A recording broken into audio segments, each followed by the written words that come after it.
Bien, alors bonjour à toutes et à tous. J'espère que vous allez bien dans cette période tout de même un petit peu étrange. Euh, Est-ce que vous parvenez bien à récupérer les enregistrements si vous, enfin, bon, je ne sais pas si vous étiez là, je ne me souviens pas chaque semaine qui était là, qui n'était pas là, puisque en principe, vous savez que vous devez alterner, hein. Donc normalement, si vous êtes ici aujourd'hui, c'est que vous n'étiez pas là la semaine dernière. Donc ça signifie que vous avez pu récupérer, j'espère, les enregistrements. Ça n'est pas absolument obligatoire, hein, comme si vous étiez à un cours de licence et qu'il y avait des connaissances précises sur lesquelles vous allez être interrogé à l'examen. Mais disons que pour rendre le travail final du séminaire, euh, donc ce petit travail d'une 10-15aine de pages dont j'ai parlé lors de la première séance de l'année, il faut tout de même que vous ayez compris l'esprit général de ce séminaire, de ces recherches sur l'analogie. Et par conséquent, je vous conseille tout de même de suivre autant que vous pourrez le faire,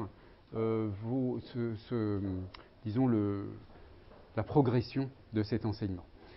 Alors, avant de commencer, j'aimerais quand même faire un petit point avec chacune et chacun d'entre vous sur, d'une part, le travail personnel à rendre pour ce cours, et d'autre part, comme je l'avais déjà fait un petit peu la semaine dernière, sur l'état d'avancement de vos mémoires.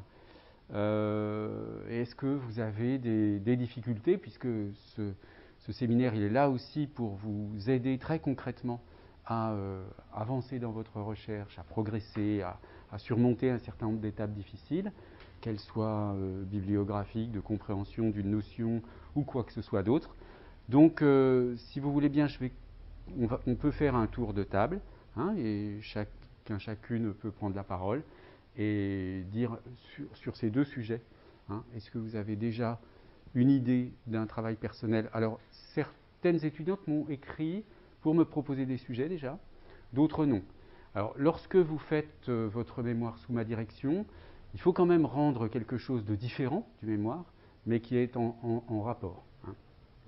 Alors, on commence par vous? Oui, bonjour. En fait, par rapport au premier point, qui est le séminaire, c'est ma première séance Ah, d'accord. dont j'ai assisté. J'ai jeté un coup d'œil sur les trois précédentes, Mhm. sur Moodle. J'ai eu un retard quand même à rattraper parce que je viens de récupérer mon premier Ok, oui, certificat. oui, non, mais là c'est une situation très particulière, hein. Oui, donc par rapport au travail à remettre à la fin de ce séminaire, j'ai pas vraiment grand-chose, hein. Oui, bah, c'est normal. Mais alors je vous invite à bien écouter la première séance et à regarder, vous avez vu il y a aussi un PowerPoint Oui, où vous avez toutes les indications très précises pour la réalisation de ce travail personnel, d'accord. hein. Donc vous faites votre mémoire de master avec qui? Oui, avec Monsieur Copignol. D'accord, Oui, en fait, on a précisé de travailler sur le champ de la géographie linguistique, très bien. euh, puisque j'ai travaillé déjà un travail antérieur, mais sur un corpus un petit peu différent, Mhm. dans ce cadre toujours de cet axe-là. Donc, il m'a invité à faire une bibliographie assez profonde pour cerner un sujet autour en travaillant sur la langue française. Donc, de ce fait, je suis avec la documentation, j'essaie de ramener Mhm. un peu de tout. Et voilà. D'accord. Oui. Bon, alors il faudra essayer de trouver donc un sujet personnel éventuellement Voilà. en rapport avec votre mémoire ou pas, hein, ça ce sera à vous de voir. C'est vrai que compte tenu de votre sujet, la relation avec la question de l'analogie n'est pas forcément évidente, mais Oui. peut-être que vous pourrez trouver une idée, vous verrez. D'accord. Entendu. Merci. Bonjour, donc Bonjour. c'est le même cas que ma camarade. Je viens tout juste de finaliser mes inscriptions pédagogiques, donc c'est D'accord. mon premier cours aussi. D'accord, très bien. Et je n'ai pas encore vu. D'accord. Vous avez l'adresse du site internet sur Oui, lequel, hein? oui, Très bien. Bon, bah, c'est l'essentiel. Donc, vous regarderez cela. d'accord. Et votre travail de recherche, alors votre mémoire, Donc en fait, c'est une étude des moyens linguistiques de la souffrance à travers la langue. Enfin, bon, chez un auteur, quoi? Non, en fait, je vais travailler sur des informateurs français. Oui. Sous la direction de Monsieur Ianski. Mhm. Donc c'est un peu en fait une linguistique cognitive. Ça Alors, touche un peu. sur la souffrance, est-ce que vous pouvez préciser un tout petit peu? Je ne suis pas sûr de bien comprendre l'idée générale. Quels sont les moyens linguistiques Oui. qui, que les informateurs en fait utilisent pour exprimer leur souffrance. D'accord. C'est un peu de la morphosyntaxe. D'accord, d'accord. Pour exprimer l'expression de la souffrance, en fait. Hein. C'est une analyse linguistique de l'expression de la souffrance. Oui. Ok, très bien, très intéressant. Bon, bah là, c'est assez facile de trouver des liens avec l'analogie parce qu'il y aura sans doute des. Comment dire? Oui, en tout cas, dans la partie, je ne sais pas si vous comptez aborder ça, mais autour de ce qui est proto-linguistique, par exemple les cris, les borinons linguistiques éventuellement, ou alors certains facteurs morphologiques qui peuvent être iconiques par rapport au contenu. On va parler tout à l'heure de l'iconicité. Voilà, donc je vous invite, comme votre camarade, à regarder de près le premier cours et en particulier le premier PowerPoint, parce que je donne toutes les indications, je ne vais pas les répéter ici, ça ferait perdre notre temps, sur la réalisation du travail. Et puis dans 15 jours, non, pas dans 15 jours, puisque il y a les vacances dans 15 jours. Hein. Voilà, donc on se reverra après les vacances. Si vous avez des questions, vous n'hésitez pas, bien sûr, hein, ou alors vous m'envoyez un mail. D'accord, merci. Je vous en prie. Alors nous, on travaille ensemble. Je viens de savoir qu'on ne peut pas remettre le travail de notre mémoire, du coup je vais chercher un autre travail. Non, mais c'est-à-dire que, ouais, c'est vrai que ce sont deux choses différentes, si vous voulez. Hein. Il y a bien sûr le travail du mémoire, et le travail qui est en relation avec le séminaire, on peut à la rigueur l'intégrer au mémoire, mais c'est quand même préférable de produire un travail différent, en marge, éventuellement quelque chose d'un petit peu, disons, comment dire, oui, parallèle. Ou alors je peux travailler sur la linguistique cognitive, est-ce que je peux faire ça? Alors, ça, c'est plutôt pour l'autre cours, hein, en principe. Mais enfin, là, vous êtes en deuxième année, sauf erreur. Hein, oui, donc c'est pas avec moi, donc ce sera une autre évaluation. Alors, est-ce que vous pouvez, pour les personnes qui n'étaient pas là la semaine dernière, rappeler votre sujet, l'enjeu de votre travail de recherche? Oui, donc c'est la motivation des noms propres, le cas des personnages Disney. Voilà, alors la motivation des noms propres, vous pouvez expliquer un petit peu? En première année, j'ai travaillé sur le symbolisme phonétique, mais là, je vais plus précisément parler de la motivation des choix de ces noms. Est-ce que ces noms sont choisis arbitrairement ou il y a une certaine motivation dans le choix de ces noms? Du coup, on va travailler. C'est ça, voilà. L'idée, c'est que les noms propres, bon, je vais y revenir tout à l'heure hein, quand je vais prendre le cours, mais comme vous découvrez un petit peu cette question, l'un des enjeux de ce cours, c'est de montrer que, contrairement à ce qu'on dit très souvent en linguistique, le signe n'est pas vraiment arbitraire. Il y a des aspects, bien sûr, l'arbitraire du signe joue un rôle, mais pas aussi important que ce qu'on dit d'habitude. Et donc on s'intéresse dans ce séminaire, notamment, pas seulement à ça, mais notamment, c'est un gros chapitre du séminaire, disons, au lien entre son et sens, signifié, signifiant, bon, peu importe la formulation pour l'instant. Et donc les noms propres, c'est intéressant parce que, a priori, ce sont des noms dont on se dit, bon, ils réfèrent à un objet singulier du monde, enfin un être. Il est complètement arbitraire. Le nom propre, il n'est pas descriptif, donc bon, a priori, on n'a aucune raison de s'y intéresser, disons, de trouver une motivation particulière. Or, il suffit d'un tout petit peu de bon sens pour se rendre compte que dans beaucoup de fictions en particulier, les noms propres ne sont pas choisis au hasard.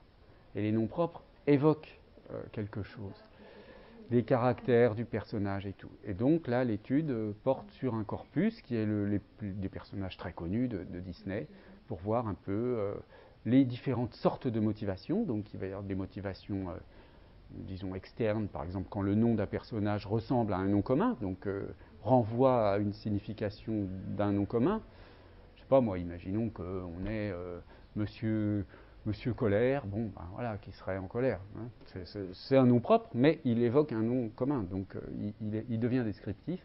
Mais dans d'autres cas, ça va être peut-être les sonorités ou autre chose. Hein. Donc c'est tous ces différents phénomènes de motivation que vous allez étudier. Très bien. Alors. Sur le symbolisme phonétique de Liam Hinton, Joanna Nichols et Boala. Donc là, cette référence correspond à un livre très connu en anglais qui s'appelle Sound Symbolism, donc symbolisme phonétique, et qui est à la base de nombreuses recherches sur le symbolisme phonétique. Donc ça, c'était votre point de départ. Là, donc, c'est un travail un petit peu plus théorique au départ. Je vais travailler sur Édouard Sapir, comme on avait précisé, qui est également très cité dans l'ouvrage, qui est à la base. Oui, c'est ça. C'est ça. Historiquement, ce sont les. Donc vous aussi, il faudra essayer de trouver un sujet parallèle.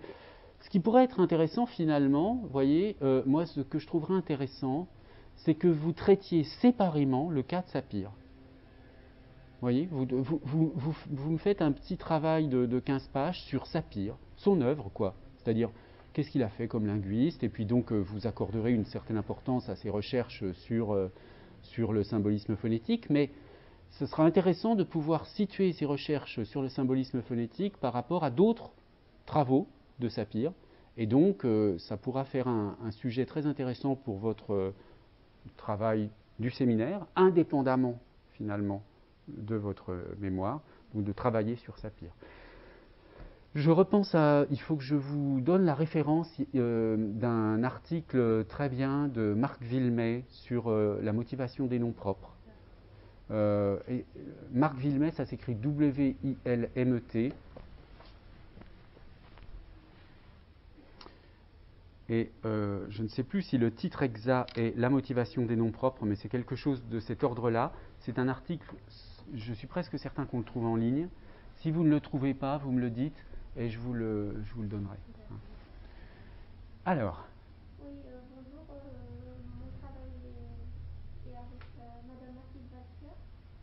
Je travaille en fait sur les slogans algériens, les slogans des manifestations algériennes. Sur les slogans des manifestations. Ah, les slogans des manifestations algériennes, d'accord. Oui, très bien. En fait, mon travail s'appuie plutôt sur la relation entre l'image et les textes. D'accord, je comprends. Dans les slogans algériens. Ok. Bon, eh bien, écoutez, dans ces slogans, vous aurez peut-être des métaphores intéressantes à examiner qui seraient en relation avec le sujet de l'analogie. Hein. Ça pourrait être les métaphores dans les slogans algériens, ça pourrait être. Dans le cadre du travail du séminaire, oui. Vous voyez les métaphores dans les slogans. C'est-à-dire, si vous travaillez sur ces slogans, il y a sans doute des. Parmi les. Vous allez voir, je vais vous exposer aujourd'hui les différentes fonctions de l'analogie. Parmi ces fonctions, il y a une fonction qu'on appelle la fonction figurative qui renvoie au phénomène métaphorique, enfin au processus. Donc, ça entrera complètement, si vous produisez une petite recherche sur ces exemples, sur votre corpus, ça entre complètement dans le cadre du séminaire. Ça pourrait être votre sujet. Hein. D'accord ? Je vous en prie. Alors. Bonjour, c'est pour le travail de mon séminaire. Je ne confirme pas encore mon sujet. Et alors, pour le travail de mémoire, en fait, j'ai rencontré un peu de problèmes. C'est sur quoi votre. La comparaison de onomatopée en français et en chinois. Parce que j'ai vu des gens qui travaillent dans ce domaine en Chine. Quand ils parlaient de ça, ils parlaient plutôt le changement de mode. Quand on fait la traduction, par exemple, c'est quand par exemple c'est un mot onomatopée en français, quand on le traduit en chinois, peut-être on le traduit, peut-être il est changé, on le change comme un adverbe. Oui. Oui, on utilise un adverbe. D'accord. Ou une expression comme une phrase pour dire ça. Très bien. Oui. Non, mais c'est intéressant, c'est pas. Oui, mais ça, c'est sais pas, il n'y a pas trop de relation avec une phonétique. Oui, mais c'est pas très grave. Parce que, si vous voulez, vous partez des onomatopées en chinois. C'est votre point de départ, les onomatopées dans la langue chinoise. Ok. Hein, c'est ça. Vous ne partez pas des onomatopées en français. Vous partez du chinois pour voir comment c'est traduit en français. D'accord ? Oui. Donc, dans certains cas, une onomatopée va être traduite par une autre onomatopée. Oui. Mais dans d'autres cas, Oui, c'est pas traduit par ça n'est pas traduit par une... Donc, c'est tous ces cas-là que vous allez expliquer, exposer et présenter. Hein ? Ce sera ça l'objet de votre mémoire, de présenter les différentes solutions qui sont trouvées par des auteurs ou des traducteurs, ou alors qui sont analysées par des linguistes, pour adapter en français des onomatopées de la langue chinoise. Donc, comme je vous l'ai dit, parfois ce sera une autre onomatopée, il faudra étudier est-ce qu'elle ressemble à l'onomatopée d'origine ou pas, mais parfois ce sera une autre partie du discours, et là vous aurez à classer ces différents procédés et à essayer de comprendre pourquoi, dans certains cas, on traduit une onomatopée par une onomatopée, et pourquoi, dans d'autres cas, on ne traduit pas par une onomatopée, mais par un autre moyen. Ce sera ça le but de votre mémoire, de comprendre pourquoi, dans un cas, on utilise l'onomatopée et dans d'autres, on ne l'utilise pas. Ok ? Et encore, et pour trouver le corpus de travail, c'est mieux de passer sur un corpus origine chinois ou origine française. Ben, il vaut mieux partir du chinois, bien sûr, puisque vous travaillez sur les onomatopées en chinois. Mais moi, je vous conseille de trouver des corpus, des textes, parce que ce n'est pas très facile de trouver des textes où il y a beaucoup d'onomatopées.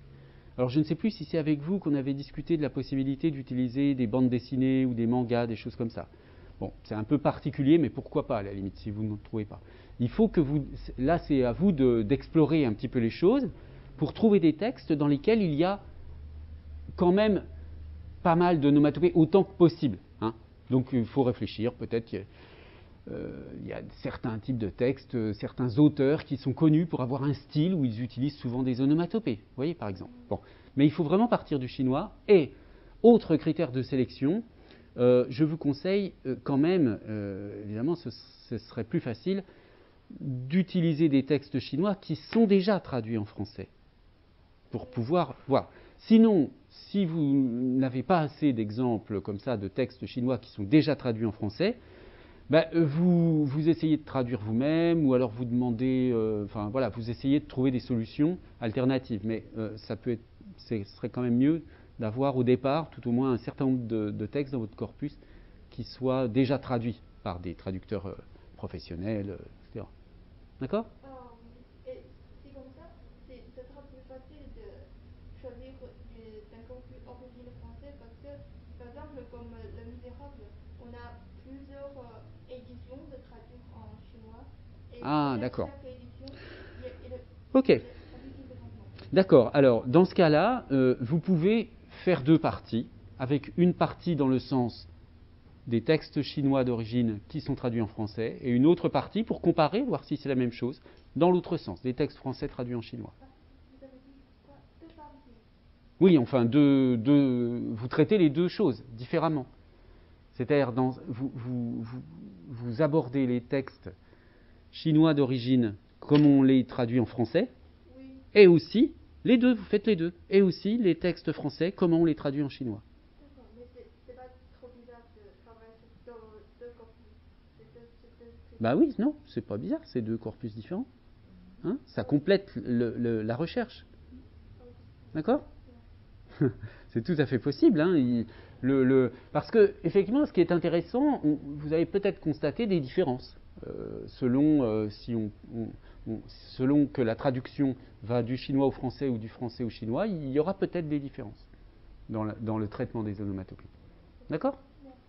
Très bien. Et puis donc vous, pour votre travail lié au séminaire, en plus, il faudrait trouver quelque chose peut-être de plus théorique, purement sur l'onomatopée, à ce moment-là. Écoutez, moi, ouais, Je vous avais dit qu'il existe un dictionnaire des onomatopées assez récent, un dictionnaire français des onomatopées. Oui. Le dictionnaire français. Oui, un dictionnaire français des onomatopées qui est très intéressant. Bon, il faudrait trouver quelque chose, peut-être un sujet intéressant à partir d'onomatopées un petit peu classiques, mais pourquoi pas, c'est d'essayer de voir la différence entre onomatopée et interjection en français. Faire un petit travail séparé, différent de votre mémoire, sur le sujet onomatopée et interjection. D'accord ? Je vous en prie, monsieur.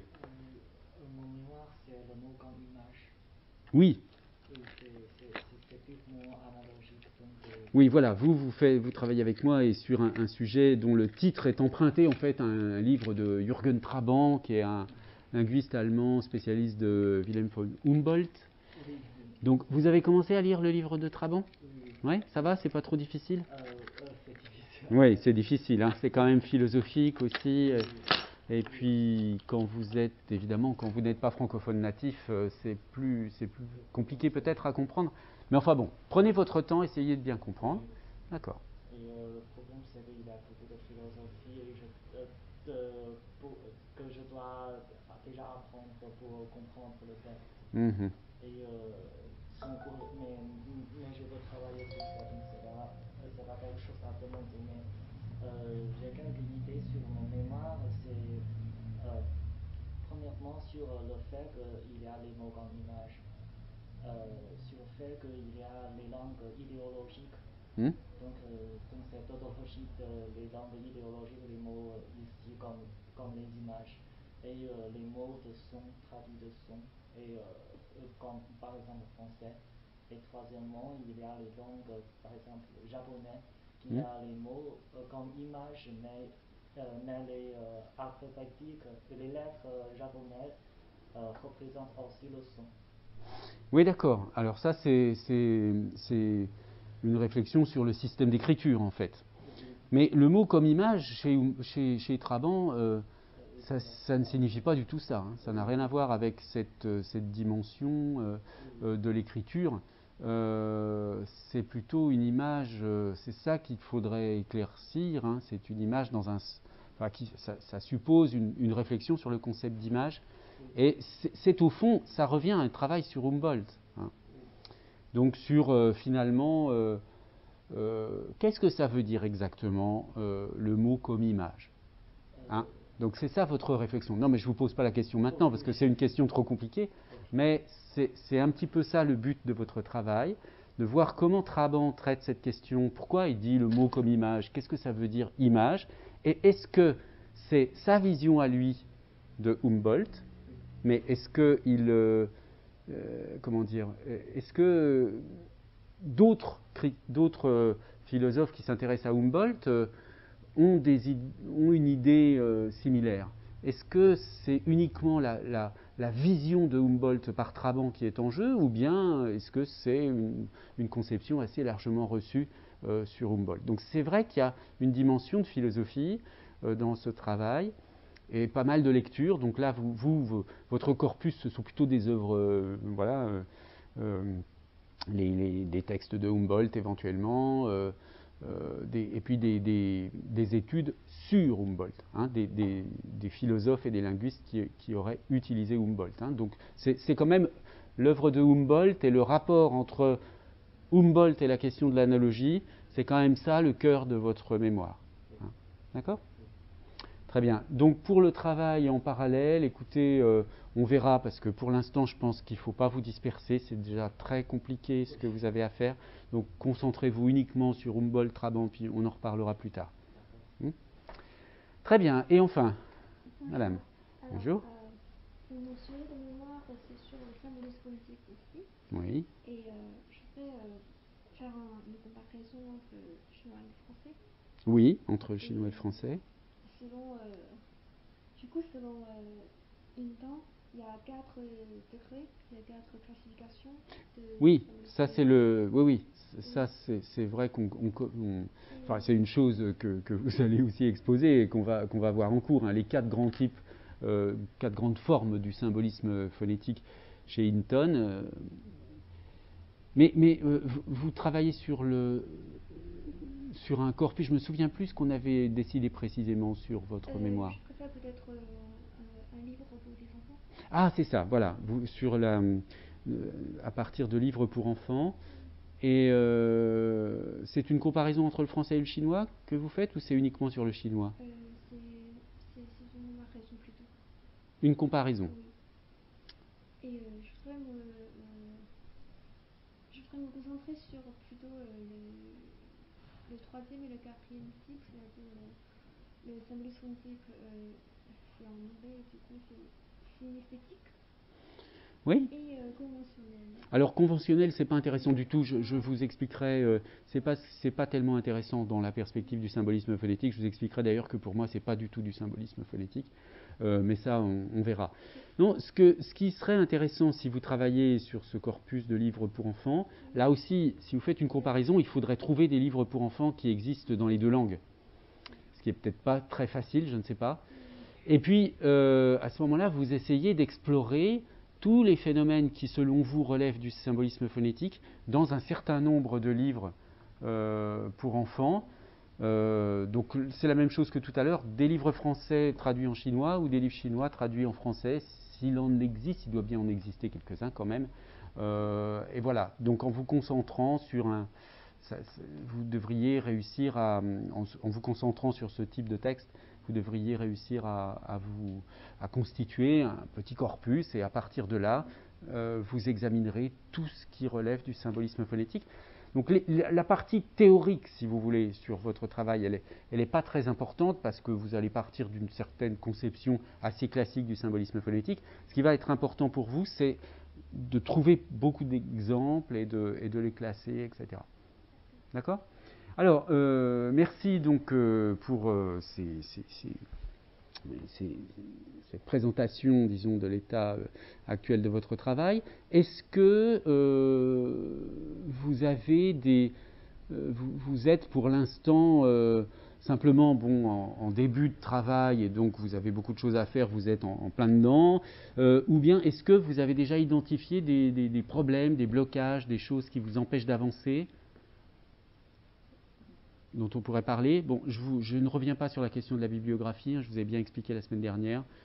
Mais oui, pour vous qui n'étiez pas là, j'avais expliqué, mais vous réécouterez éventuellement, mais je le répète en 2 mots, que pour trouver une bonne bibliographie sur votre sujet, vous essayez de trouver un article très très récent sur Google Scholar, très proche de votre sujet, et enfin pas un seul, plusieurs articles très récents, et vous verrez que les articles vont tous citer les mêmes œuvres de référence, les mêmes ouvrages théoriques de référence, etc., pratiquement tous. Donc c'est un moyen pour accéder assez rapidement à l'ensemble d'une bibliographie sur un sujet.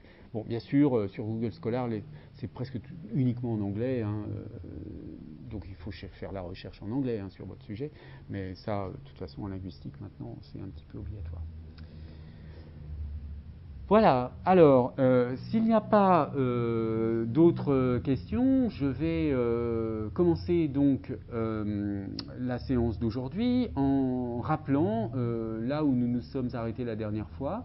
Donc, j'avais commencé donc, cette présentation de la problématique analogique en linguistique, et nous avions déjà traité, je ne vais pas y revenir, le premier point, l'analogie comme processus cognitif. J'avais commencé d'aborder la question évoquée ici sous le deuxième point, l'analogie est une relation entre quoi et quoi, où nous avions vu, je vais réexpliquer ça dans un instant, la différence très importante à mes yeux entre analogie et similarité. Et puis donc, il nous reste à voir les fonctions de l'analogie. Donc aujourd'hui, nous allons achever cette partie et puis peut-être commencer la suivante. Alors, simplement pour rappel pour les étudiantes qui assistent pour la première fois aujourd'hui, en quelques mots, ici l'analogie comme processus cognitif, c'est l'idée que les processus analogiques, qu'on va définir comme des processus d'identification à partir de similarités, mais ça je vais y revenir dans un instant, ces processus analogiques sont des processus cognitifs, ça se passe dans votre esprit, on pourrait dire dans votre cerveau, mais disons la description n'est pas au niveau de l'organe cérébral, hein, du substrat cortico-cérébral, c'est au niveau du système cognitif. Hein. On a comme une espèce de machine analogique qui fonctionne en permanence dans notre esprit, et cela est bien montré par la psychologie cognitive. Donc c'est un bon point de départ pour l'analyse. Ça suppose d'avoir compris le lien entre catégorisation et conceptualisation. Donc si vous voulez, la catégorisation, le fait de mettre des choses dans une catégorie du point de vue perceptif, perceptuel, ou bien de n'importe quel point de vue, la catégorisation est un cas particulier de l'analogie. Hein. Si vous mettez des choses dans la même catégorie, c'est parce que ces choses sont similaires. Et donc, le fait de les mettre dans la même catégorie, c'est faire une analogie. Mais on reverra ça en détail. La première indication, là, c'est le modèle d'origine en psychologie cognitive, enfin le modèle d'origine, le modèle plutôt, je veux dire, le modèle contemporain le plus utilisé comme référence pour décrire les analogies en psychologie cognitive, le modèle de Gentner, donc, Deirdre Gentner, qui est une chercheuse donc américaine et qui a développé ce qu'on appelle Structure Mapping Theory, qui est donc une théorie de l'analogie, bon, ça n'a rien de très original, hein, mais ça a le mérite d'être clairement exposé avec un système donc de mise en correspondance des éléments, et tout cela je l'ai déjà expliqué dans les semaines précédentes. Et ensuite on relie à la question de l'analogie toute la problématique de l'iconicité, qu'il s'agisse d'iconicité diagrammatique ou d'iconicité d'image, et j'aborderai donc quand j'aurai terminé ce premier grand chapitre de perspective générale sur l'analogie, j'aborderai donc de manière plus approfondie cette notion d'iconicité. Alors, j'avais expliqué la semaine dernière cette différence très importante à mes yeux entre analogie et similarité. Donc, la similarité entre des choses, c'est simplement le fait qu'il y ait des points communs. Des points communs qui peuvent être des points communs comme étant des simples propriétés. Par exemple ici, entre les pneus et les chaussures, il y a la propriété d'être noir, hein, qui est commune entre les deux. Donc on peut dire qu'il y a une similarité binaire ou attributive, hein, il y a des attributs en commun entre les chaussures et les pneus. Et la similarité proportionnelle, c'est une similarité relationnelle. Hein, c'est-à-dire qu'ici, par exemple, on pourra dire que, comme je l'avais dit déjà la semaine dernière, les chaussures sont aux pieds comme les pneus sont aux roues des voitures. Elles protègent, hein, pour le déplacement. Donc là, il y a une similarité relationnelle, vous voyez, qui engage beaucoup plus qui engage beaucoup plus la nature même de l'objet, à quoi il sert. Hein, parce que juste dire que c'est noir comme point commun, oui, ça peut être utile dans une certaine perspective, mais on ne touche qu'une propriété très secondaire finalement de cet objet. Bon, donc ce sont des similarités. Et alors, quand on observe des similarités entre des objets, entre des structures, eh bien, on peut dire oui, ces objets se ressemblent, mais ils sont très différents. Ou bien on peut dire oui, ils se ressemblent, donc je les traite comme s'ils étaient identiques. Et c'est uniquement dans cette deuxième situation, je considère que ces objets qui se ressemblent, je les traite d'une façon identique. Eh bien, ce fait de passer à l'identification, je les identifie, je fais comme si c'était la même chose. C'est ça l'analogie, c'est le fait de passer de la similarité à une identification. On fait comme si c'était la même chose. Donc l'analogie, c'est un processus qui consiste à traiter comme identiques des choses qui sont similaires. Vous voyez là, je fais une différence très importante entre similarité et analogie, alors que souvent cette différence elle n'est pas faite, ou alors on la fait sur un autre plan. C'est-à-dire que traditionnellement, on va considérer que l'analogie c'est ce qui est proportionnel, A est à B, ce que c'est est à D, et tout ce qui n'est pas proportionnel, c'est de la simple similarité. Mais ici, moi je considère qu'il y a de la similarité proportionnelle ou binaire, et puis de l'analogie proportionnelle ou binaire. Donc, quand un processus analogique se met en place, ça signifie que dans la similarité, comme il y a toujours, comme l'indique ce petit schéma là, dans une similarité, il y a toujours des points communs et des différences. Il y a des degrés de similarité. Hein. Plus on va vers une petite similarité, moins il y a de points communs. Et plus on est proche du pôle de la similarité maximale, plus il y a de points communs, d'attributs en commun. Hein. Bon, alors évidemment, vous voyez les deux limites dans lesquelles on n'est plus du tout dans la similarité, c'est l'identité quand la similarité est tellement grande qu'en fait, il n'y a vraiment qu'une seule et même chose, ou bien la différence quand la similarité est tellement faible qu'en fait, il n'y a plus aucun point commun. Bon, mais là aussi, ce ne sont pas des descriptions objectives. Dire qu'il n'y a aucun point commun, c'est compliqué, cette notion de différence, finalement. Elle est aussi une question de point de vue. Hein. Parce que dans les métaphores, très souvent, on prend des objets qui n'ont absolument aucun rapport, on fabrique une métaphore avec des choses pour lesquelles on aurait dit mais il n'y a aucun point commun, et puis on en trouve. Je sais plus, je me souviens, c'est un exemple que je donne parfois dans un texte de Tournier. Il y a cette idée que on a cette mise en relation, ce point commun entre une poubelle et la gueule d'un éléphant. Hein. Bon, évidemment, si on n'y pense pas, enfin, je veux dire, on peut comprendre hein, pour une fois qu'on a établi cette similarité. Mais a priori, on n'aurait pas dit qu'il y avait des points communs entre une poubelle et... Bon. Donc, cette notion de différence, elle est aussi relative, finalement, à un certain point de vue, hein, tout comme la similarité. Bien. Alors, ça me donne donc cette définition de l'analogie, hein, que je répète encore une fois, l'analogie, processus cognitif qui repose sur une relation de similarité entre deux entités. Et surtout, le point important, c'est que cette relation, elle peut très bien être établie d'une manière non consciente. C'est-à-dire les similarités, les analogies, en particulier dans le cas de la catégorisation, ça se fait d'une manière très très automatique. Alors, je m'étais arrêté là, et ça, disons, on avance un petit peu avec ce tableau. Ce tableau qui donc fait la différence entre, d'une part, les processus analogiques. Donc ça, c'est pour montrer vraiment qu'on est sur le plan du processus, hein, dans l'analogie. Et puis de l'autre côté, les similarités, où là, on n'est pas dans le processus. Les similarités, on est dans quelque chose qui est descriptif. Elles existent, elles sont là, ces similarités. D'accord ? Et puis, on distingue aussi, sur ce tableau, les deux niveaux. Le niveau du locuteur individuel et le niveau collectif de la langue.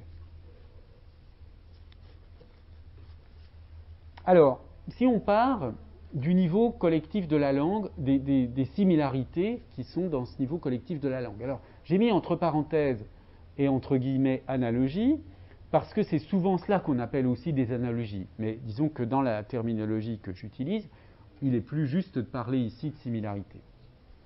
Donc, au niveau collectif de la langue, les similarités, ce sont ces structures disponibles dans une langue donnée qui ont des régularités, des similarités phonologiques, morphologiques, syntaxiques, lexicales, pragmatiques, et qu'on peut décrire. C'est-à-dire, partout où vous voyez dans une langue des choses qui se ressemblent, ça veut dire qu'il y a de la similarité. Par exemple, je prends un exemple vraiment tout bête, prenez la conjugaison des verbes.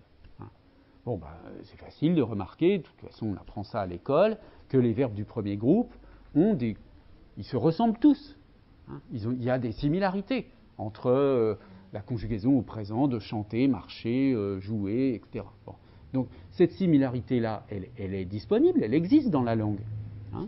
Et puis heureusement qu'il y a ce genre de similarité. S'il n'y avait que des verbes irréguliers, hein, comme être, avoir, etc., ce serait très compliqué de conjuguer. Bon, donc ces similarités, elles sont très précieuses, parce que c'est grâce à ça, grâce à ces régularités, qu'on peut avoir, disons, une certaine systématicité dans les langues qui facilite l'apprentissage, bien sûr. Donc, ça, ce sont des structures dans la langue. Hein. Un manuel de grammaire, d'ailleurs, il y a des linguistes qui considèrent que faire de la grammaire, c'est juste décrire des similarités. En fait, grosso modo, c'est ça.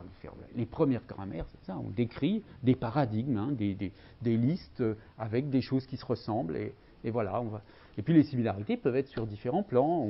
Ça peut être des similarités, donc là, je prends l'exemple de la conjugaison morphologique, mais si on prend par exemple des similarités qui sont plus, disons, fonctionnelles, les articles en français, ils se ressemblent un peu les uns les autres. Au moins, il y a l'article défini, le, la, les, c'est trois mots différents, mais ils ont quand même une similarité entre eux. Ils ont une similarité qui a un sens, puisque dans les trois cas, ce sont des articles. Bon. Après, la question va se poser, est-ce que le « il » dans « il mange », est-ce que ce « elle » aurait une valeur similaire au « elle » de le, la, les bon. On peut se poser des questions de ce genre-là, qui, là, du coup, sont des questions qui sortent de la façon usuelle de faire de la grammaire. Mais bon, je passe pour l'instant, mais c'est simplement pour illustrer cette idée que une langue, quand on la décrit, il y a des régularités. Et ces régularités, c'est ce que j'appelle ici des similarités entre des formes, en fait. Disons que ce sont des similarités entre des formes qui correspondent évidemment à des similarités entre des contenus. Donc ce sont des couples, forme et contenu, enfin forme et sens, qui sont similaires, parce qu'on ne s'intéresse pas seulement à la similarité entre la forme, c'est-à-dire simplement que les mots se prononcent de la même façon, s'écrivent de la même façon. Il faut évidemment que ce soit similaire aussi du point de vue du contenu pour que ça ait un sens. Bon. Ça donc, ce sont les similarités disponibles au niveau collectif de la langue, qui est quelque chose de très abstrait finalement. Parce que, bon, quand on dit la langue, même si on dit la langue française, vous savez bien que le français a toutes sortes de variétés selon les endroits du monde où on le parle, ou même les endroits de la France où on le parle. Donc c'est un peu une idéalisation, cette notion de langue. Mais il n'empêche qu'à un moment donné, dans un espace donné, il y a une langue qui est là, disponible, et qui est faite pour être, disons, utilisée par des locuteurs. Alors, du coup, on passe au niveau individuel, où on a la même chose, sauf que cette fois-ci, ces structures, elles sont intégrées, mémorisées par un individu. C'est une chose de dire qu'on décrit la langue, et puis c'est une autre chose de savoir ce que l'individu, il a dans son esprit ou dans son système cognitif comme régularité. Par exemple, les enfants qui font de la grammaire à l'école, évidemment, au début, ils ne les maîtrisent pas bien, ces régularités. Donc, il y a un gros décalage entre la langue et le système individuel. Et puis, petit à petit, quand l'apprentissage progresse, eh bien, les deux se rapprochent. Le système individuel, il mémorise plus de régularités, et ces régularités sont disponibles. Bon. Alors là, on est dans les régularités qui sont disponibles, qui sont là, et ensuite, on passe au niveau des processus, donc de l'analogie à proprement parler. Donc des processus analogiques qui peuvent exister au niveau de la langue. Alors ça, c'est tout un sujet, l'analogie dans le changement linguistique. Ça, je vous en reparlerai plus tard, mais il y a des phénomènes d'analogie qui sont décrits depuis très très longtemps comme une sorte comme opposés en quelque sorte à l'évolution phonétique. Je vous donnerai des exemples, mais bon, vous voyez, il y a un exemple classique sur lequel je reviendrai, qui est l'exemple donné par Saussure dans le cours de linguistique générale du mot latin honor, qui a donné,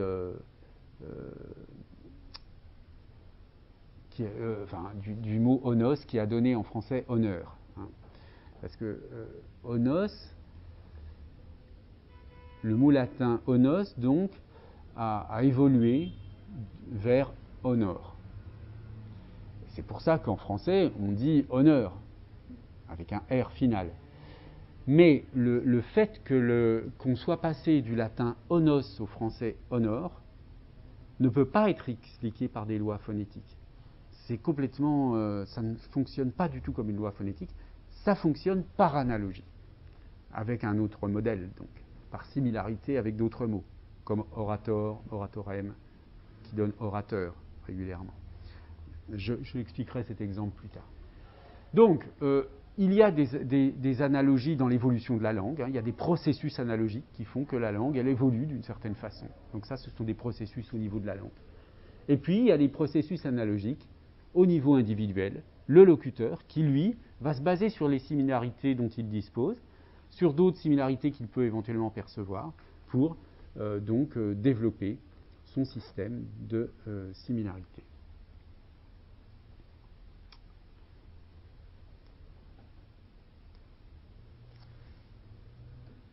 Alors, on a donc vu que l'analogie est un processus d'identification fondé sur une relation de similarité. Il reste à préciser entre quoi et quoi s'effectue cette relation. Évidemment, nous, on va se situer uniquement dans l'horizon du langage. Mais vous l'avez compris, puisque ce système cognitif, puisque ce processus cognitif de l'analogie est un processus général, il a un impact sur d'autres choses que le langage. Bon, et nous, on s'intéresse qu'au langage. Alors, on peut prendre en considération ces différents paramètres pour, disons, cadrer un petit peu les choses, dont vous connaissez certains, le signifiant, le signifié, le signe, le concept, la réalité externe, et puis ce que j'appelle les événements sensorimoteurs, ici, ESM, qui sont simplement les processus psychophysiologiques qui font que nous parlons ou que nous entendons. Vous savez que le signifiant, c'est une abstraction. Le signifiant, c'est abstrait. Mais quand on prononce un phonème, le signifiant, c'est par exemple un phonème. Un phonème, réalité, purement oppositive, comme dit Saussure. Bon. Mais quand on prononce un phonème, il y a une articulation verbale, il y a un mouvement des lèvres, de la langue, une ouverture des mâchoires, etc., etc. Tout ça, ce sont des événements sensorimoteurs. Hein. C'est votre corps qui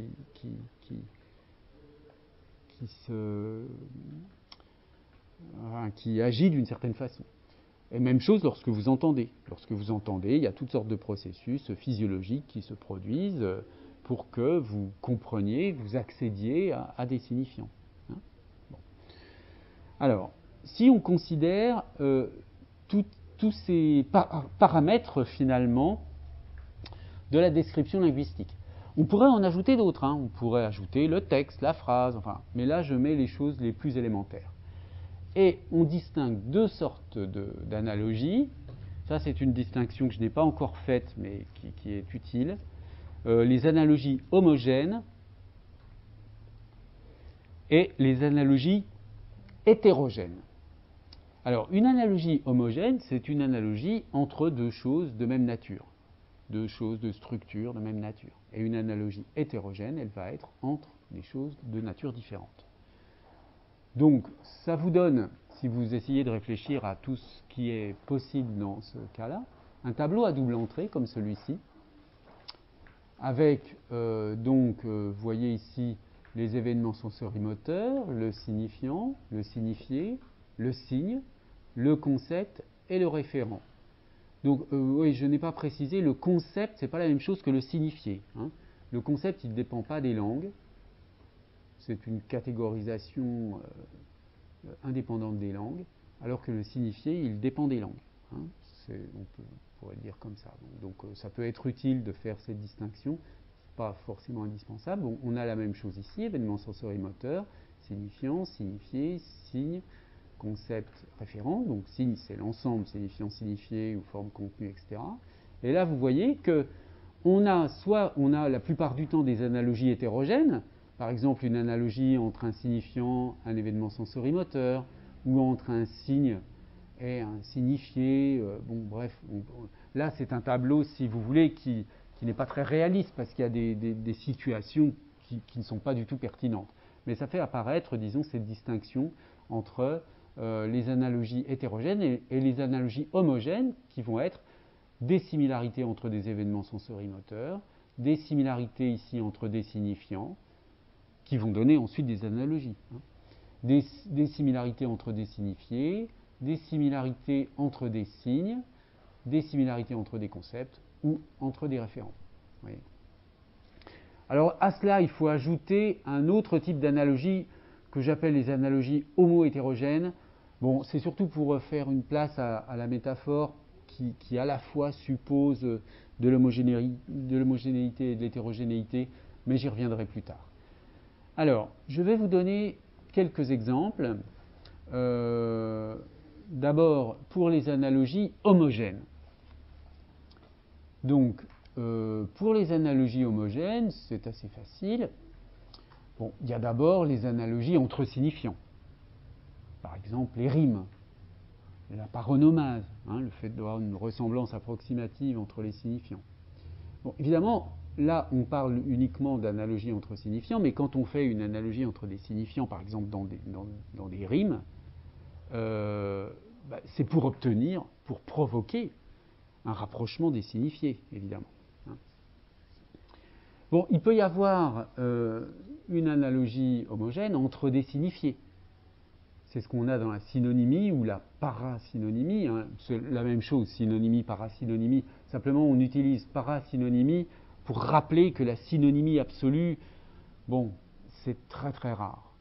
La plupart du temps, les mots, ils sont à peu près synonymes, donc c'est pour ça qu'on parle de parasynonymie. Mais dans la parasynonymie, on a deux mots qui sont... Je sais pas moi, par exemple, prenez lave-linge, machine à laver. Bon. Là, c'est vraiment... là, on est dans la synonymie. On a deux signifiants différents pour deux signifiés identiques. Là, c'est quasiment de l'identité. Vous avez d'autres cas où ça ne va pas être tout à fait une identité. Je ne sais pas, moi... si vous dites un livre, un bouquin, bon, ça désigne le même référent, mais il y a une connotation différente, etc. Bon. La polysémie, c'est la même chose. Dans le cas de la polysémie, quand vous avez un mot qui a plusieurs sens, ces différents sens, ils sont différents, mais ils ont quand même des points communs dans la polysémie. Je ne sais pas, si vous prenez l'exemple du mot bouton, un bouton qui peut signifier un bouton de fleurs, un bouton de rose, un bouton pour allumer la lumière, par exemple, un bouton dermatologique, un bouton sur la peau, etc. C'est un même mot qui a plusieurs sens, donc c'est la polysémie. Mais les différents sens de ce mot, ils ont quand même un lien. Dans tous les cas, ça renvoie à l'idée d'une petite chose, d'une petite boule, d'un petit objet, voilà. C'est ce qui justifie qu'on parle de polysémie. Sinon, on parlerait d'homonymie. Par exemple, je sais pas moi, l'avocat, l'homme de loi, et puis l'avocat, le fruit qu'on mange. Voilà, là, c'est de l'homonymie. Il n'y a aucun rapport entre les... Donc là, on n'est plus du tout dans la similarité des signifiés. On est dans la similarité seulement des signifiants. Bon, la similarité entre événements sensorimoteurs, qu'on appelle aussi des phones, par opposition au phonème, c'est simplement l'idée de catégorie phonétique. C'est-à-dire, le phonème en lui-même, du point de vue psycholinguistique, si vous voulez, c'est une catégorie, c'est une catégorisation qui repose sur des similarités. C'est-à-dire que quand, en français, vous entendez plusieurs personnes prononcer, je ne sais pas moi, le son R, par exemple, selon la région peut-être, selon si c'est un homme, une femme, le son R, il ne va pas être prononcé de la même façon. Donc, les différents sons pour prononcer le phonème R, ils sont similaires, mais ils sont un peu différents, mais ils sont quand même proches. Si on parle de phonème, uniquement un phonème R, ça veut dire qu'on se base sur ces similarités pour dire qu'il y a un seul phonème. Bon, parce que c'est une façon complémentaire, si vous voulez, par rapport à l'analyse purement structurale en termes d'opposition phonologique. Là où on voit bien le phénomène, c'est que dans une langue comme le français, si vous la maîtrisez, vous les entendez, les différences entre phonèmes.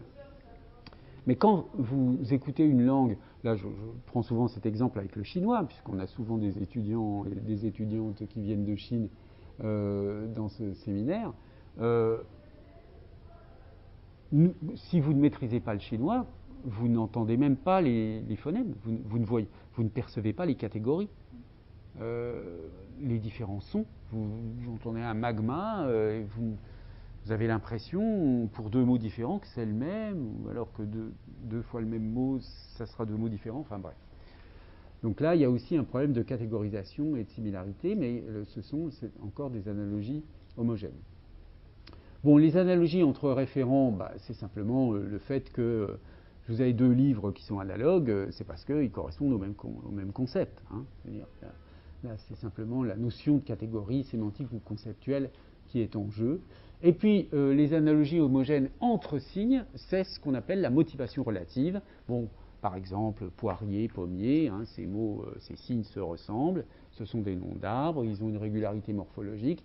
C'est ce que Saussure appelle la motivation relative, sur laquelle je vais revenir en détail lorsque on va parler d'iconicité et de la question de l'arbitraire du signe. Alors maintenant, les analogies homo-hétérogènes. Alors, c'est surtout alors, entre signifiés. Pourquoi homo-hétérogène? Donc, eh bien, c'est parce que dans la métaphore, par exemple, pour qu'il y ait métaphore, on a besoin. Donc, une métaphore, je ne sais pas moi, si vous dites, vous prenez le Baudelaire, la nature est un temple. Hein, donc, faire une métaphore fondée sur la similarité entre temple et nature, par exemple. C'est une analogie entre deux significations. Hein. C'est l'idée de nature et l'idée de temple, ou le sens du mot nature et le sens du mot temple qui sont en relation. Bon, on pourrait discuter, est-ce que c'est le référent? Bon, mais admettons que ce n'est pas très pertinent de poser cette question, admettons que ce soit le signifié. Vous avez besoin, pour déclencher une métaphore, qu'il s'agisse de deux signifiés, mais de deux signifiés qui ont des points communs pour qu'il y ait une métaphore. Mais pour que la métaphore, elle marche, il faut que les signifiés soient assez éloignés quand même. Sinon, ça ne produit pas une métaphore. Vous pouvez dire, par exemple,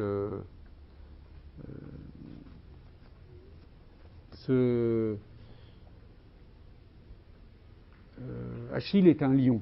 Hein, c'est cet exemple qu'on reprend tout le temps pour dire le personnage d'Achille, hein, qu'il est courageux, valeureux, etc. C'est un lion. Ça marche parce qu'il y a une différence importante, un éloignement entre le lion et Achille.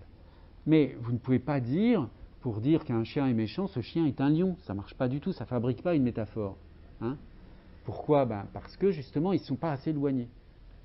Donc, c'est pour ça que je parle d'analogie homo-hétérogène, parce qu'il faut à la fois que ce soit proche, mais qu'il y ait aussi de l'éloignement dans ces cas-là. C'est la même chose avec l'analogie didactique ou avec l'analogie argumentative.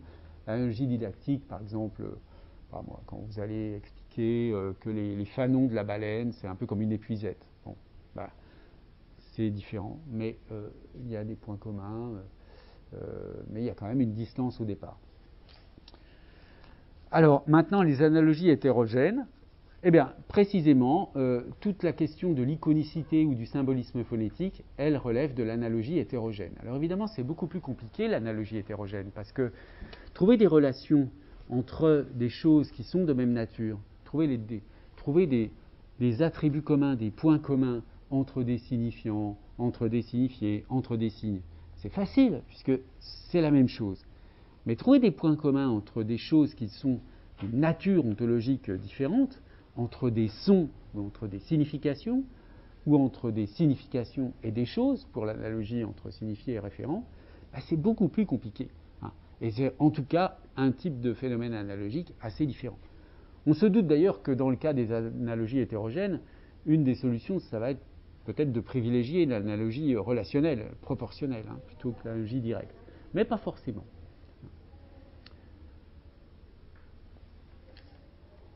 Alors,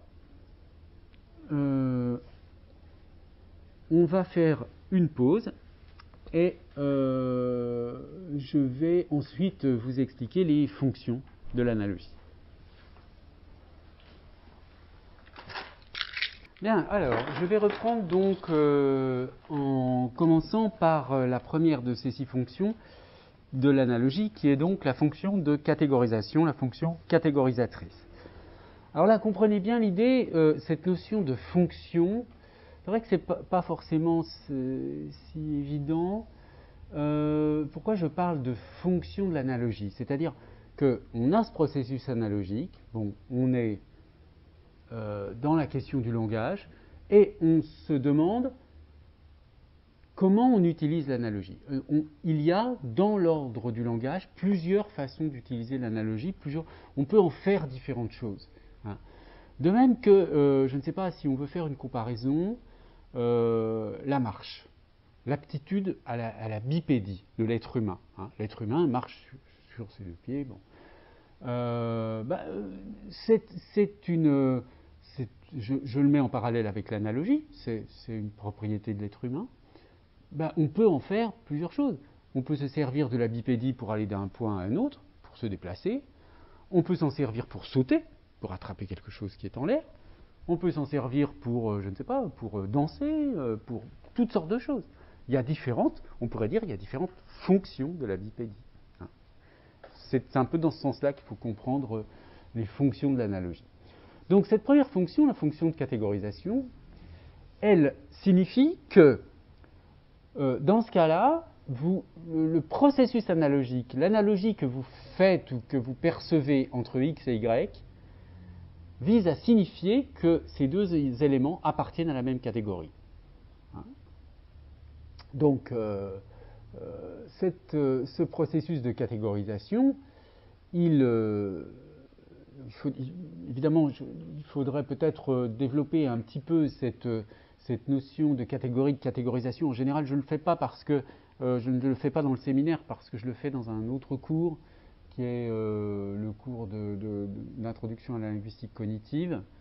Vous êtes en première année de master ou en deuxième année ? Première année. Donc vous aurez ce cours dans quelques semaines sur la notion de catégorie. Oui, je me demande d'ailleurs, est-ce que je ne l'ai pas déjà fait? Je me souviens plus. Enfin bon, bref. En tout cas, je l'explique dans un autre cours, mais c'est simplement l'idée, comme je le disais tout à l'heure, une catégorie, ça peut être, on n'y pense même pas, mais un livre, un ordinateur, une table, une chaise, toutes ces entités. Quand vous prenez deux chaises différentes, deux chaises, elles peuvent être en bois, en métal, elles peuvent être d'une certaine forme, d'une autre. Bon, mais elles ont quand même des similarités. Elles ont au moins quelque chose qui permet de s'asseoir. Donc, c'est une catégorie en fait. Chaise, c'est une catégorie. C'est pas un objet. C'est une catégorie. Et on a cette opération de catégorisation sans laquelle le monde autour de nous serait imaginez, je l'ai déjà dit la semaine dernière, mais imaginez un peu que ça n'existe pas d'ailleurs comme maladie, mais imaginez que vous ayez comme maladie, ça n'existe pas. Ça n'existe pas d'une manière générale. Là, imaginons une fiction où un être humain, a perdu toute possibilité de catégorisation. Il ne peut plus faire des catégories de rien. Qu'est-ce qui se passe ? Les objets qu'il voit lui paraissent tous différents les uns des autres. Autrement dit, deux livres sont aussi différents qu'un livre et une chaise. Chaque objet est un objet singulier, purement singulier. Comme on pourrait dire, vous voyez, les êtres humains, les personnes. Chaque personne est singulière, d'une certaine façon. Chaque personne a son caractère, son identité, etc. Mais, la plupart du temps, quand vous considérez les personnes de loin, si j'ose dire, c'est-à-dire des personnes que vous ne connaissez pas forcément, vous êtes dans la rue, vous voyez quoi ? Vous voyez des grands, des petits, des blondes, des brunes. Vous faites des catégories, selon l'âge, la taille, la nationalité, bref. On catégorise spontanément, même sans y penser. Et on ne perçoit pas la singularité. C'est presque impossible d'être dans une foule et de se dire tous ces gens que je vois sont tous singuliers. Bon. Donc la catégorisation, c'est très important. Elle concerne tous les niveaux de l'analyse linguistique, la catégorisation. Elle concerne les catégories de sens, bien sûr, le fait que les concepts, les signifiés, qui sont eux-mêmes des catégories. Là, c'est de l'analogie homogène et de haut niveau, bien sûr. Il y a les catégories de forme, j'en ai déjà parlé tout à l'heure, ce sont des phonèmes. Là, on est beaucoup plus proche de la perception. Et puis, les catégories qui associent forme et sens. Donc, vous avez des catégories de phrases, d'unités lexicales. UL, c'est l'abréviation pour unité lexicale. C'est-à-dire les mots, si vous voulez. Les phrases, les textes. Il y a des catégories de textes, des catégories de phrases. Lorsque vous faites de la grammaire, même de la grammaire scolaire, on apprend les catégories par exemple des parties du discours. Hein, les articles, c'est une catégorie, les verbes, c'est une catégorie. D'accord ? Mais là, ce sont donc articles ou verbes, ce sont des catégories qui associent forme et sens.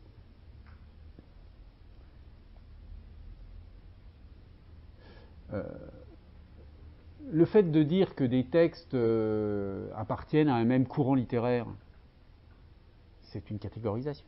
On catégorise ces textes dans un courant littéraire, ou alors des textes qui ont le même style, ou alors des textes tout simplement qui sont du même auteur. Hein. Ils sont dans une catégorie, des textes de Flaubert, des textes de Balzac ou je ne sais quoi. D'accord ? Donc cette notion de catégorie, elle s'applique à tous les paramètres de la description linguistique, hein, la catégorisation. Ça, c'est vraiment une chose absolument essentielle dans le fonctionnement du langage. Deuxième fonction, la fonction de régularisation, qu'on appelle donc la fonction régularisatrice.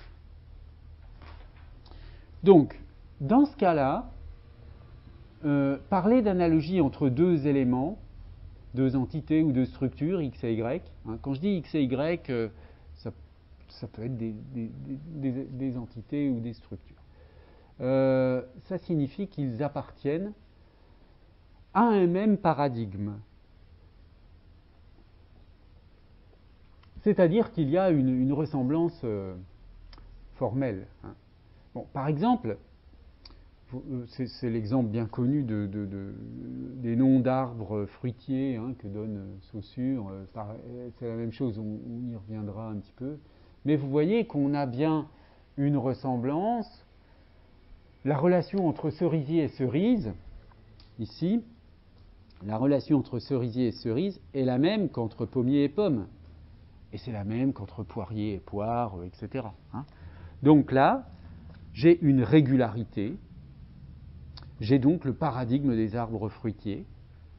Et là, l'analogie entre ces signes, alors je peux l'exprimer de différentes manières. Hein. Je peux dire que cerisier, je veux dire simplement que cerisier, pommier, poirier sont analogues. C'est moins précis que de faire la quatrième proportionnelle en disant cerisier est à cerise comme pommier est à pomme. Hein. Mais ces deux descriptions reviennent à la même chose.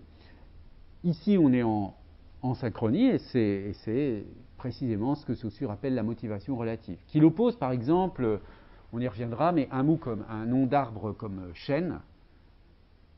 Bon, il n'y a pas de. Là, il n'est pas dans le même paradigme, ce nom d'arbre. Il n'est pas fabriqué de la même façon. Alors, en diachronie, c'est le fameux exemple de Onos dont je parlais tout à l'heure. Pardon, je reviens. L'exemple de Onos, ici, donc, que je vais vous expliquer, c'est un exemple assez simple. On avait donc en latin un mot, onos, qui signifie honneur. Bon. À l'accusatif, donc ça c'est la forme du nominatif, onos. À l'accusatif, on avait onosem. Hein, c'est classique, on fait l'accusatif de cette façon-là, hein, comme rosa, rosam. Bien. Et alors, à ce niveau-là, onosem, à partir de cette forme, il y a eu un phénomène qu'on appelle le rotacisme,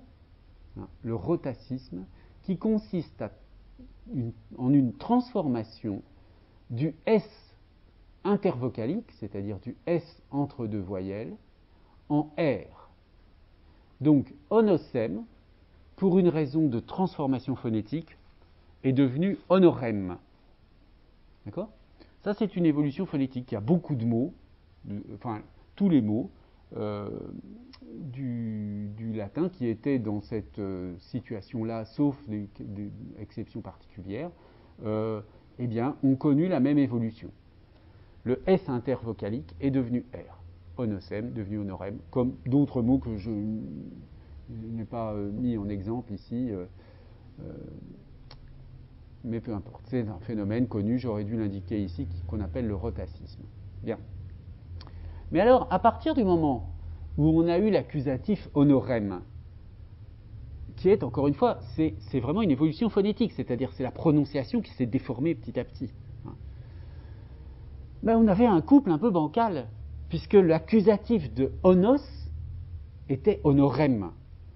Donc, c'est un peu bizarre par rapport à un accusatif, disons, régulier, orator, oratorem.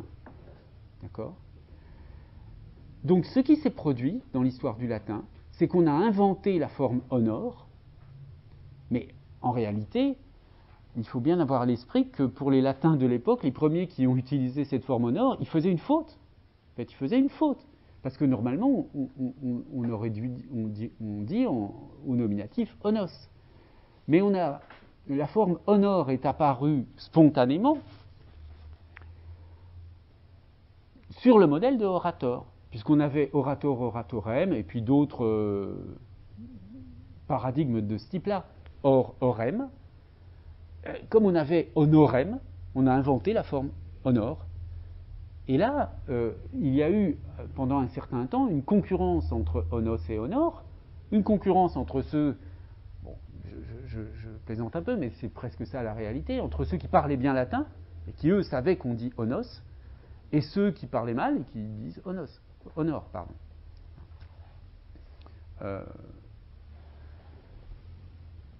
On pourrait trouver des exemples parallèles en français, hein, mais peu importe. Donc, ce que je veux dire avec cet exemple, et c'est un exemple très connu, hein, que je reprends à Saussure, et qui est un exemple tout à fait élémentaire, c'est que la forme honor, elle est créée par analogie. Elle n'est pas du tout le résultat d'une évolution phonétique. Et ça, c'est un phénomène important dans le changement linguistique. Alors, deux remarques complémentaires. D'une part, cette notion de fonction régularisatrice, cette idée qu'on travaille sur les régularités et comment elles apparaissent dans les langues, qu'est-ce qui est régulier, elle est prise en charge notamment par une orientation de la morphologie qu'on appelle la morphologie naturelle. Hein. Bon, qui travaille un peu dans cette perspective. Hein. La morphologie naturelle, là, ce sont les travaux de Dressler, par exemple, Tilani, Scotch. Si parmi vous, certaines faisaient vraiment un travail sur la morphologie, je demanderais un petit travail personnel pour le séminaire sur la morphologie naturelle. Hein. Ce serait intéressant. Et puis, deuxième remarque, qui correspond à quelque chose que j'annonçais tout à l'heure. C'est un extrait d'une conférence inédite de Hitkonen, Esa Hitkonen, un linguiste dont j'ai déjà parlé, parce que c'est lui qui est l'auteur d'un livre sur l'analogie qui s'appelle Analogy as Structure and Process. Ensuite, donc je lis avec vous, ensuite il faut expliquer le titre de notre exposé, donc sa conférence s'appelait La résurgence contemporaine de la linguistique analogique. Résurgence, cela ne veut pas dire que quelque chose, après avoir été totalement absent, commence à exister de nouveau. Toute description grammaticale est forcément de nature analogique. C'est ce que je vous disais tout à l'heure. Faire de la grammaire, au fond, c'est d'écrire des analogies. Cela n'épuise certainement pas toutes les possibilités de décrire une langue, mais c'est pour ainsi dire le noyau inéluctable de chaque description grammaticale. Donc ça, c'est un point important qui montre, disons, toute la centralité, disons, de cette perspective analogique. Troisième fonction, alors qui vraiment nous intéresse beaucoup, là, la fonction iconique. Alors, la fonction iconique, c'est précisément là une analogie hétérogène, alors que les précédentes étaient des analogies homogènes. La fonction iconique, c'est une analogie entre forme et contenu, ou entre signifiant et signifié. C'est ce qu'on appelle aussi l'iconicité d'image. On y reviendra. Et alors, la fonction iconique, à quoi sert-elle ? Bon, on a vu que la fonction de catégorisation, c'est évident, on a besoin de catégoriser. Hein, ça, il n'y a même pas besoin de poser la question de savoir à quoi ça sert de faire de la catégorisation. On ne peut pas faire autrement. On en a absolument besoin.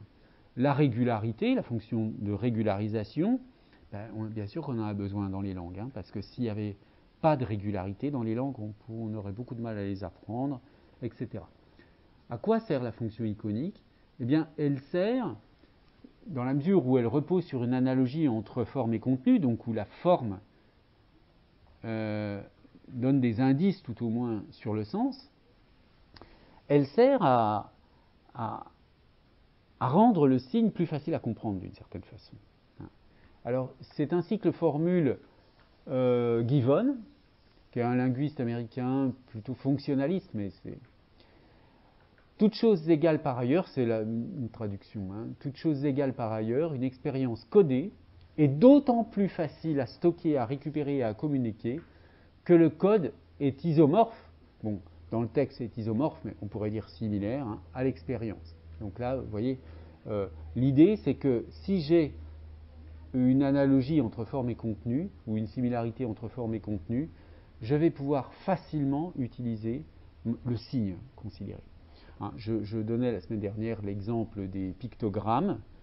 Un pictogramme, c'est un signe visuel, là on sort un peu du champ linguistique, mais un signe visuel qui ressemble à la signification. Je ne sais pas, moi, le pictogramme pour fragile, c'est un ver, bon, parce qu'un ver, on dessine un ver pour dire fragile, c'est un ver est fragile. J'avais donné l'exemple des pictogrammes qui indiquent les toilettes hommes-femmes dans les aéroports, en disant, ben voilà, si on écrit hommes et femmes sur les portes des toilettes dans la langue du pays où se trouve l'aéroport, ben dans certains cas, on ne saura pas où aller.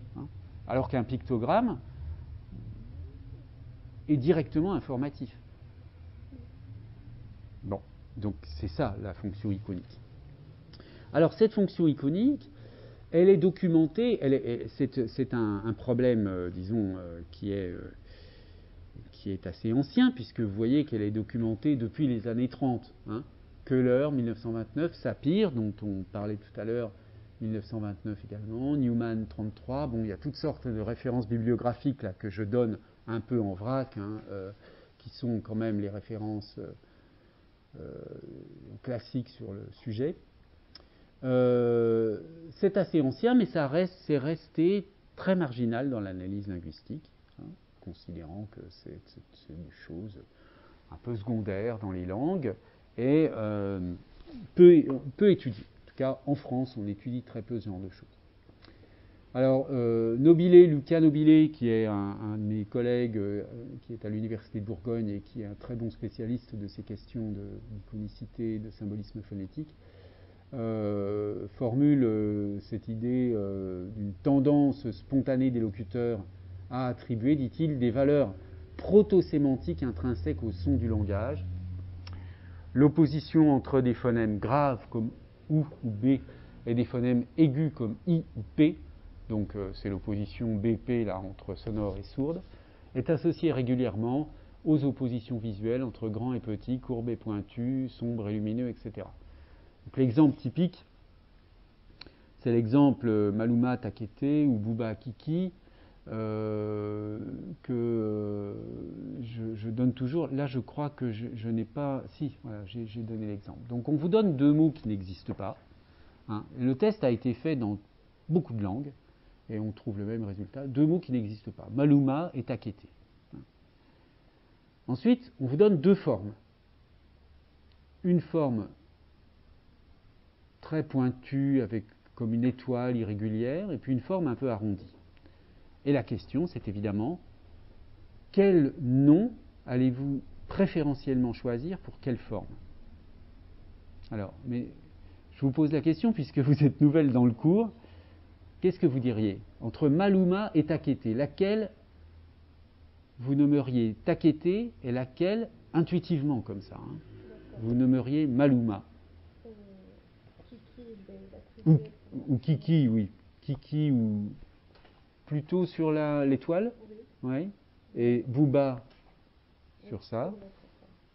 Et puis Maluma Takete, vous diriez quoi? Maluma c'est l'étoile et Takete c'est...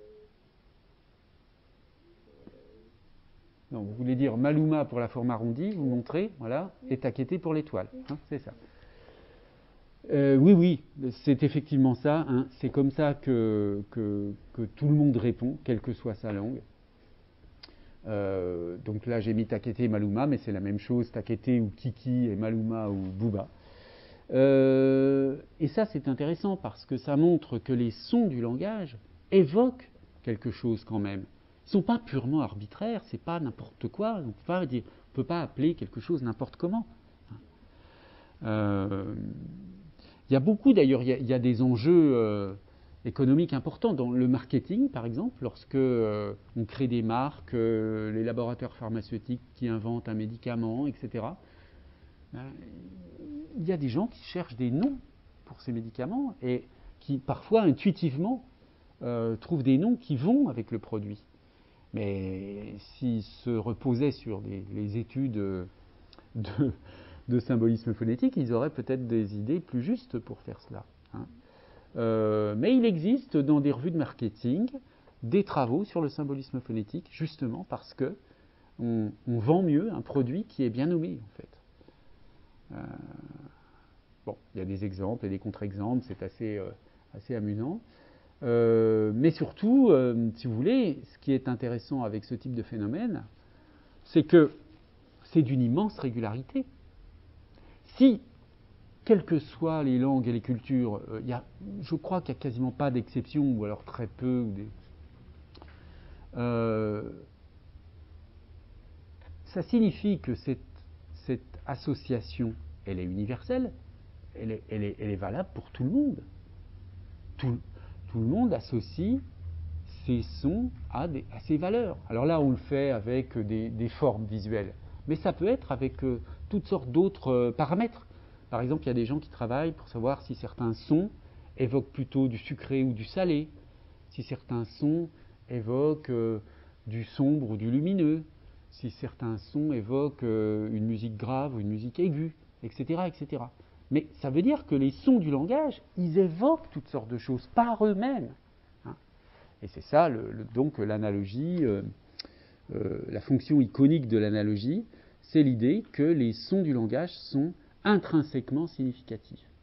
Ils ont une valeur. Et ça, là, on est vraiment à l'opposé radical du point de vue de l'arbitraire chez Saussure, hein, par exemple. Alors, il y a aussi des gens qui décrivent donc, en dehors des premières études là, que j'ai montrées, qui sont des études plutôt expérimentales. Hein. Cette liste-là, cette liste de travaux que j'ai donnée tout à l'heure, sont des expérimentations de type psycholinguistique, c'est-à-dire, un peu comme Booba Kiki, on fait des tests avec des gens, on leur demande comment ils réagissent à des mots. Alors souvent on le fait avec des mots qui n'existent pas.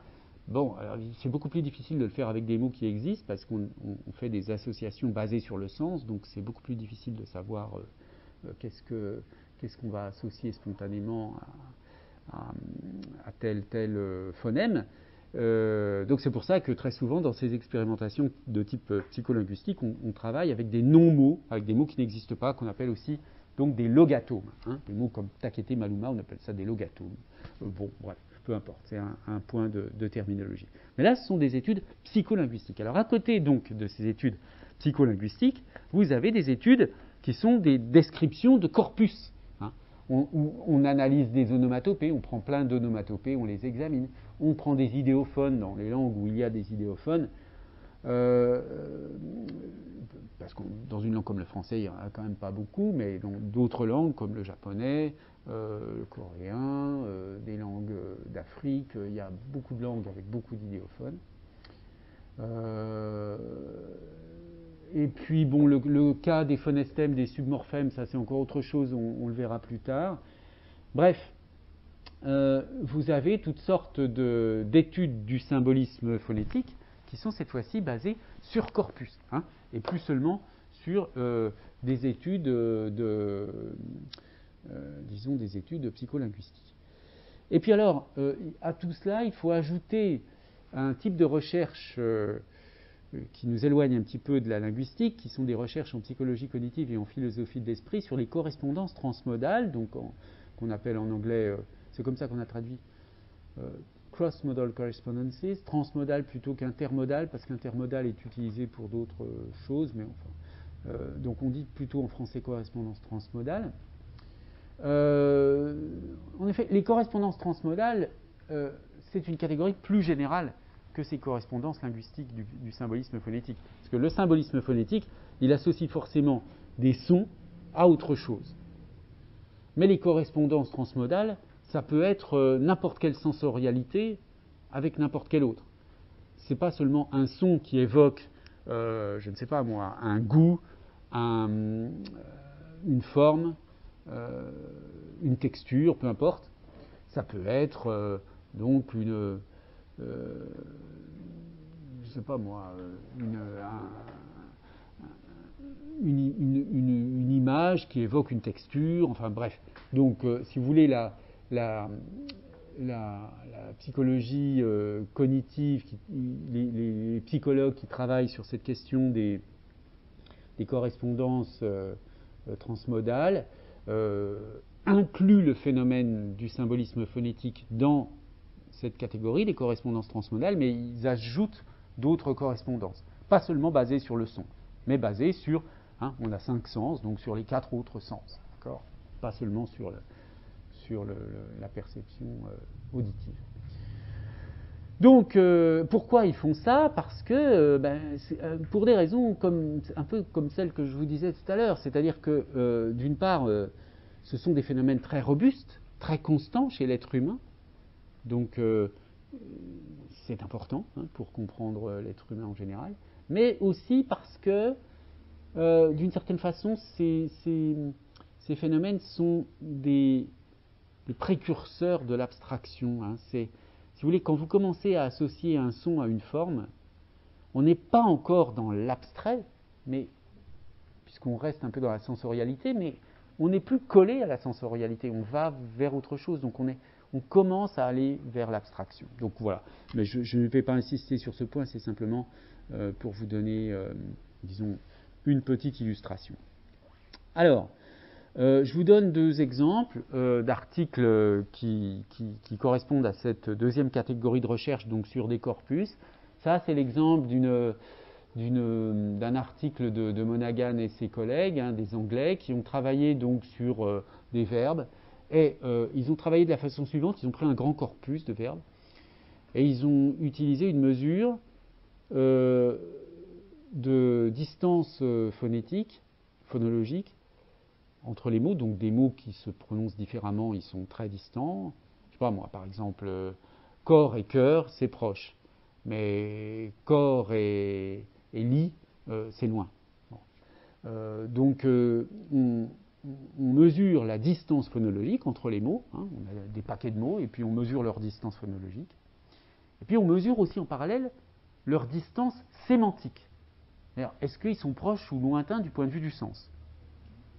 Bon, on entre ces mesures dans un ordinateur, on laisse calculer tout ça, et on regarde s'il y a une corrélation. Et eux prétendent avoir montré qu'il y a effectivement une corrélation, c'est-à-dire si les mots, statistiquement, ce sont des résultats des tendances statistiques, si les mots sont proches du point de vue du son, ils vont être aussi proches du point de vue du sens. Et s'ils sont lointains, s'ils ont une grande distance phonologique, il y aura aussi une grande distance sémantique.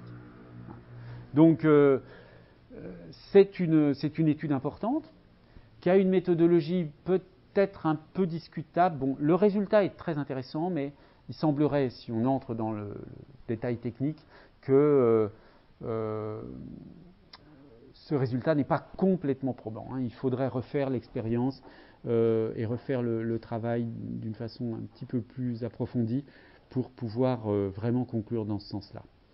Et puis, non, j'ai pas donné la deuxième exemple. Bon, c'est pas grave. Il y a un autre exemple assez connu de gens qui ont travaillé, c'est Blasi et ses collaborateurs qui ont travaillé sur 4000 langues, et ils ont pris des notions qui existent dans toutes les cultures, par exemple les parties du corps, je sais pas moi, le chien, n'importe quoi. Bon, des choses. Quasiment toutes les cultures ont des mots pour désigner ça. 4000 langues.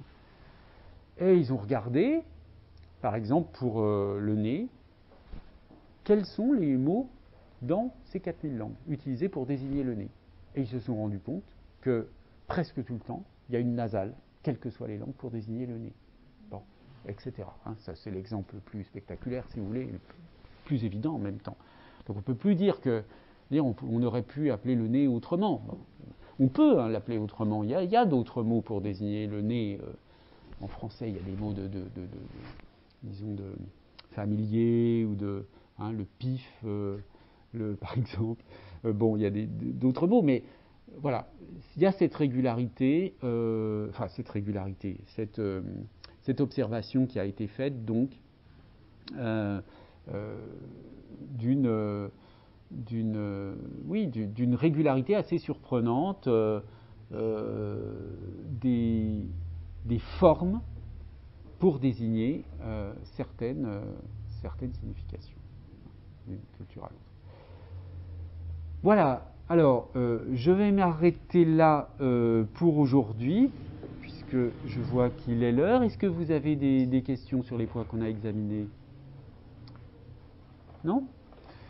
Ben écoutez, très bien, je vous dis à bientôt. Je n'ose pas dire la semaine prochaine, dans 15 jours, dans 3 semaines, bientôt. Hein. Je vous rappelle que si jamais, pour des raisons quelconques, les locaux étaient fermés, je continuerai le cours de toute façon en ligne, et vous l'aurez en ligne.